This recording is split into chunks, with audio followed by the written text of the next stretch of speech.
back, hundreds of activists and lawmakers took to the steps of the state capitol to express their concerns over the future of congressional maps in Louisiana. Deshaun Johnson shares more from both sides. A house divided against itself cannot stand. And right now, Louisiana, our nation, is divided. It's a division that's bringing the entire district to the steps of the Capitol. Our voice must be heard. While the Supreme Court tries to make a decision on congressional maps in Louisiana, lawmakers and activists make their voices heard on how this could reshape politics in the state. District 6 runs from Shreveport to Baton Rouge. Alfreda Tillman Bester has lived here all her life and says she's worried and afraid. It's as if the people who are making these decisions want to marginalize the community that I am a part of. And we're not going to stand for it.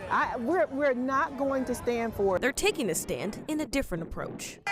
We fight, we win! Every parish in the district came to the Capitol. Shreveport native Rudolph Glass Jr. says he's seen many changes in his hometown, now including this potential change, and says it's doing more harm than good.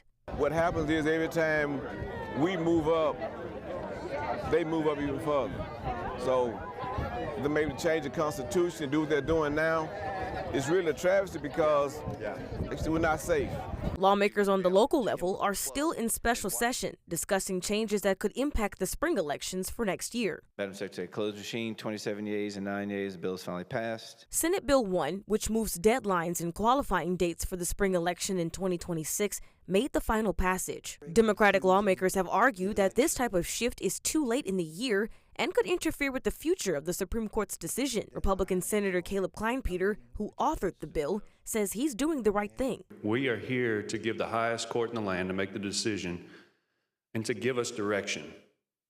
We're constantly being litigated for maps, and it's time the Supreme Court gives us direction to be able to draw these maps in a fair manner. Fairness. Many Democratic lawmakers say they don't see. Voting Rights Act that was passed in 1965 is as relevant today in 2025 as it was in 1965.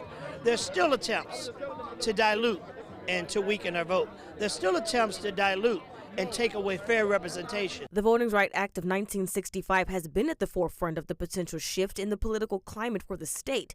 But Carter says it's not just Louisiana that could feel the ripple effects if the Supreme Court rules it unconstitutional. The reality is this is bigger than just Louisiana. It's our whole nation that's at risk. Senator Kleinpeter argues that's not the case. There are many statements here that stated that we're violating people's rights. This bill does not violate any people's rights.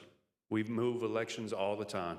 But I believe moving this election back gives us more time. Democratic Congressman Cleo Fields, who holds the seat, says this decision is ultimately in the hands of the Supreme Court, and no matter the decision, he has high hopes. The Supreme Court is going to rule when the Supreme Court rules, and there's just no reason to have this session.